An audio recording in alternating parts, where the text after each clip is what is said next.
I've voiced my opinion in the past that the armed conflicts currently happening around the world, including the Israel-Hamas conflict, are being provoked by the globalists to create fear and instability. And now we have proof, or at the very least, strong evidence. The UN relief agency operating in Gaza said Friday that Israel had accused some of its staff of being involved in the October 7th attacks, and that their contracts would be immediately terminated.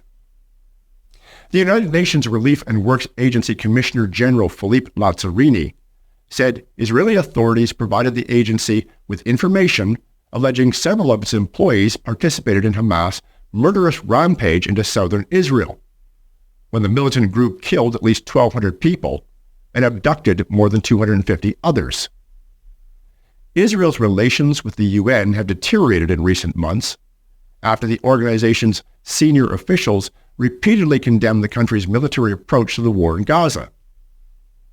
In December, Israeli diplomats lashed out when UN Secretary General Antonio Guterres invoked a rarely used but powerful tool in his determined push for a ceasefire.